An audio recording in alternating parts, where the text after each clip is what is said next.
Hello world, welcome back to the Razor RC, and we are taking a look at another entry-level Amazon special type of vehicle. This is the Haiboxing 903A, a 1/12 scale race truck, brushless 4x4 mini, or Mon. I'm not sure what that means. Monster?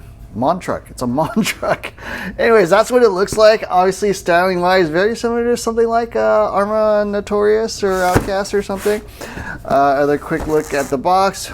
Here's the length, the width, wheelbase, wheel dimensions, and that's what the vehicle looks like. Rather interesting looking vehicle. It's also $170 at the time of this video from Amazon. I will have a link in the description below if you want to pick one of these up.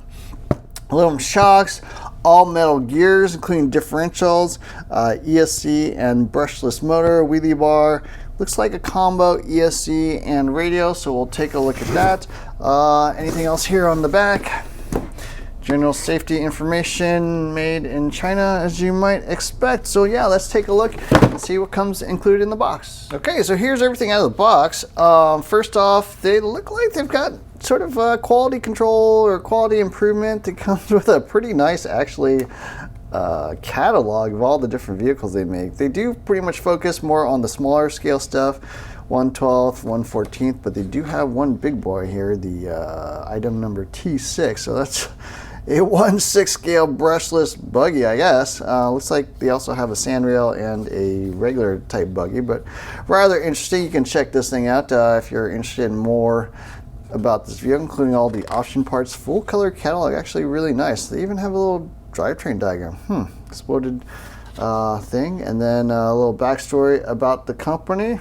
Pretty interesting. Actually, the very first video I did on sort of economical small mini scale vehicle was a Haiboxing, which proved to be pretty much indestructible. Here's the instruction manual, all the parts that you might need, some exploded diagrams. So yeah, they've really worked on their I don't know, I guess information, all the soft stuff. Kind of makes life a little easier as a new owner. It comes with a T-wrench, metal, comes with some wheel nuts, spare wheel nuts, I guess. Little Phillips screwdriver, wheelie bar that you will have to attach yourself. 2 chargers, so pretty nice actually. It also comes with 2 batteries, one external here. 90-day warranty, some stickers as well, so it does not come stickered. You will have to peel off the film, apply the stickers yourself. The 4x4 Mon, maybe it's a Monday truck, I don't know. Interesting. 4 body clips and 4 spares. Here is the radio. So one thing interesting about these ESCs is while the radio is basically communicating with the ESC when you first turn this thing on, it is basically setting the endpoint, so they warn you do not move the trigger. That is just sort of auto calibration, I guess, at boot up or start. Steering trim, steering dual rate, speed, which I think will control the ESC. I think you will want to turn that to maximum before you drive it. And then bind mode, I guess you can bind it to the receiver / ESC. Here's the body, kind of a geometric camo is what I would call it. Actually very thick. This is a very thick body, thicker than most 10 scales, honestly. There's another battery already installed in the vehicle, ESC and receiver combination, Dean's plug, and then looks like 3 motor wires, so it is brushless. You would be able to upgrade the ESC, although you would have to also upgrade the radio at the same time. Looks like some LED lights here in the front, all aluminum shocks, including aluminum shock caps, really nice. Phillips head hardware throughout. Fixed drag link, plastic servo saver, nice little battery strap. Fairly compact battery dimensions though, so not everything would fit in there. On-off switch here on the side, so interesting. So yeah, the on-off switch from the ESC is on the side, so I guess you could turn it on and off without removing the body. Here's the wheels, sort of chevron style wheels. Does have differentials front and rear, extremely smooth, probably just grease filled, not sealed, I would imagine. Plastic, double wishbone suspension, different front and rear arms, so that's rather interesting. Both the upper and lower arms are different, pretty nice. high standard gravity chassis, raised up just a little bit, not a ton. You can see kind of the, that's interesting, kind of the drive shaft tunnel there. Down the middle, you can see the metal drive shaft. I don't think there's any sort of slip or anything like that. It looks like direct drive to me, but we'll try it out. Looks like removable front and rear bumpers, minimal in the rear, although you can add on that wheelie bar. It also kind of looks like you could mount double shocks front and rear. I don't know, that's rather interesting. Not sure what that's about, or maybe the arms are just symmetrical, but yeah, the shock mounts look like, yeah, you could put on 8 shocks if you wanted to, if you so desire. I think it looks like it would actually work. Body mounts are adjustable front and rear, so that's pretty cool. I'm sure some of the other bodies would fit, like for the buggy or some of the other vehicles. But yeah, different shock mounting positions on the arms, lots in the back, 4 in the rear, which is a lot. I haven't seen 4 shock mounting locations in a really long time. Shock sleek, there are aluminum, including shock rod ends and shock caps. Rather interesting. I imagine they're pretty durable for this small of a vehicle. It is a little bit bigger than your normal mini vehicle, so it is 1/12 scale, they call it. Yeah, it does look actually quite big. It is quite wide, you know, wide track, wide arms, wide tires as well. So it does have kind of that stunt truck dimensions and look to it, which obviously it is meant to evoke or be, I guess. I don't know if you can backflip this thing, but we'll have to see. So yeah, anyways, nice include heat sink, different kind of design. I haven't seen this style of chassis before, so this is different.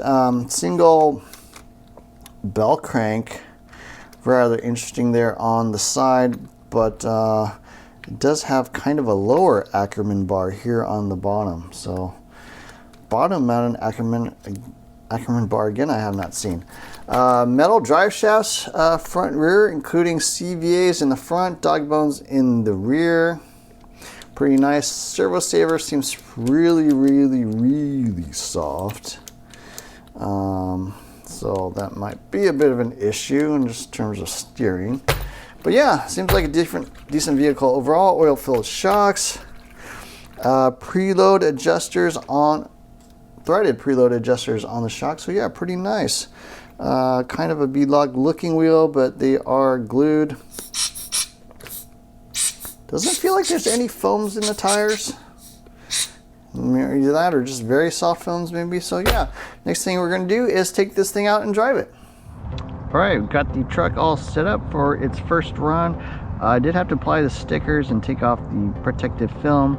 Also set just dual rate and crank the speed all the way up to maximum. Set the steering trim as well. But yeah, let's see how this thing performs. It's on the stock 2S pack. That was short.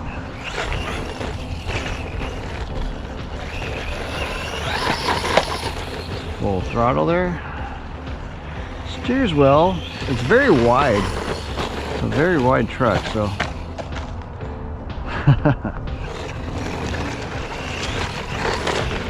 Traction, tires are not really ideal. Kind of a chevron style tire. So they do make a brushed and a brushless version. The brushed one I think is called a 903A. It looks like kind of a truggy style body. This is the 903, and the 903A is this one, which is brushless and has more of the stunt truck body. The lights are kind of cool. I'll say this paint scheme is kind of funny. It's almost like camo in my opinion. It's like a camo body. I like the red wheels though. Speed's pretty decent. I mean, it's brushless. Doesn't have oil-filled shocks. A little bouncy. Maybe a little under damped and maybe just a hair oversprung as well. But nice all aluminum shocks, all metal drivetrain, which is pretty cool. That's kind of, I think, the good thing about this. All metal drivetrain, all aluminum shocks. brushless. So pretty well equipped right out of the box. Also comes with 2 batteries, right? 2 LiPos 1600 milliamp hour batteries. Pretty impressive. Radio's actually not bad. It's got the hard plastic wheel, but control-wise, I would say it's actually one of the better radios.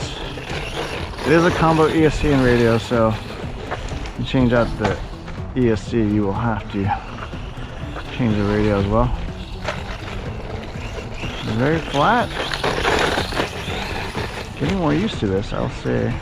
No slipper or center diff or anything, so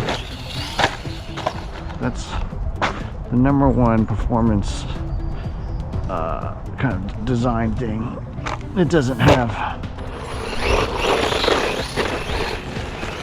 Seems reasonably tough though. Crashed it a bunch of times.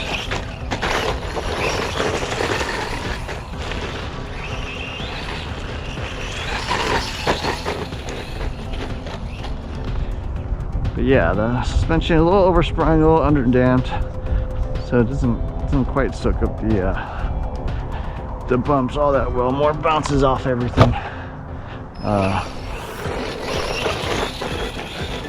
It's a really wide, flat vehicle though. Does not roll pretty much at all, which is fine.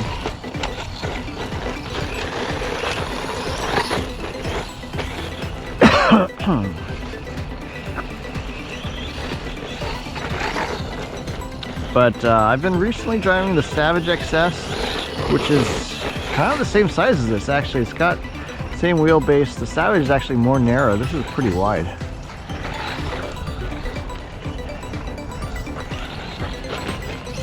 But this is like half the price, so speed-wise not as fast, but it is half the price. So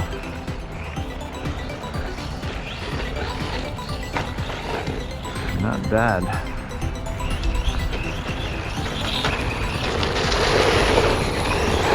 I will say Haiboxing has been improving their vehicles. I think they got the 16890 or something like that that a lot of people like. I have not tried that one. But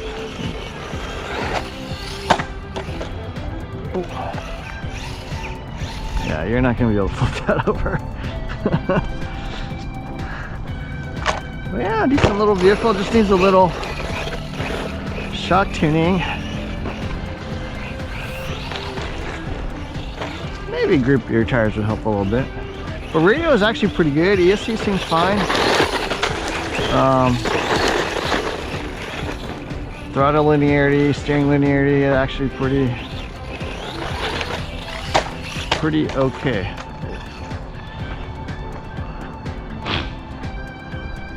Yeah, it's very low to the ground. There's almost very little droop.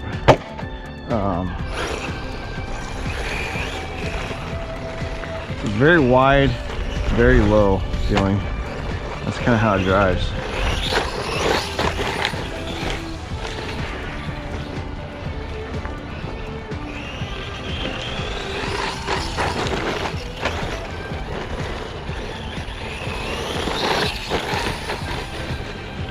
But enough speed to be entertaining. So yeah, there we go.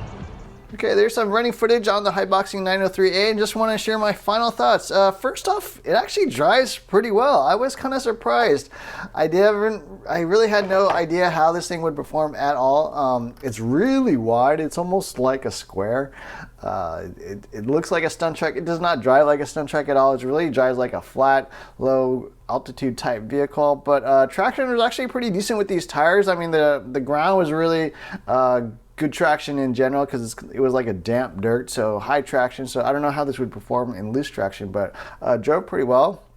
Handled actually quite well. I would say, yeah, probably needs thicker shock fluid all the way around. That would help the suspension a little bit. The other thing I'm impressed with is actually this radio is actually pretty decent. I was shocked because when I saw this radio, I was like, it doesn't really look like that great of a radio, but it actually controlled the car pretty well, like better than your standard, you know, sort of cheap mini low-end RC car, but the electronics are actually quite good. The motor is actually pretty powerful, plenty of speed. It was not slow. It was not too fast either. I think it's kind of like that perfect balance of speed. Some of the other cars are actually honestly way too fast, but this one was perfect.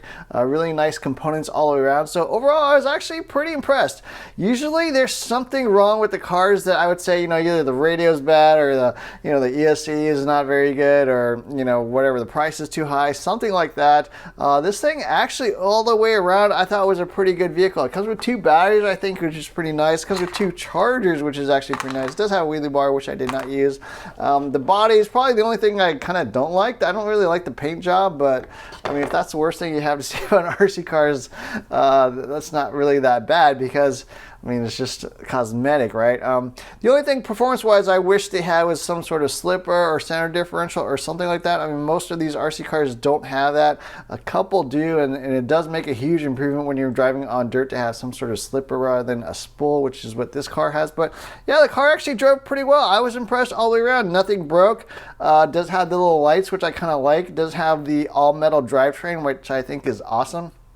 Does have the all aluminum shocks, which is awesome. It's brushless, plenty of speed, Dean's connector, 2 batteries, and actually a pretty decent radio that actually controls the car properly. That you would be surprised how much of a difference that actually makes between a car that has a really poor radio. It just makes the car really unfun and hard to control, but this thing actually controlled the car really well. So overall, yeah, I think it's a pretty decent car. I would spend the money for the brushless edition. They do make a brushed version, which I think is about $111 at the time of this video. The brushless one is about $170. I do think it's worth spending that extra $60. I know it's another 50% more in price, but this motor I think is totally fine. I don't think anyone will feel like this is like too slow or boring or whatever. It just gives it enough pep to be fun. Yeah, and all the way around, I think it's actually a pretty decent vehicle. So I was kind of scratching my head on what to complain about. I mean, I guess paint scheme, maybe if they had a slipper, that'd be pretty much it. I can't really say anything else is bad. I think it's actually a pretty decent car. I was surprised, and I'm actually kind of impressed. I didn't expect much, but got way more than I expected. So anyways, those are my thoughts on the Haiboxing 903A. I hope you enjoyed this video. Don't forget to hit the like, share, subscribe buttons. Look for more videos soon. Thanks for watching.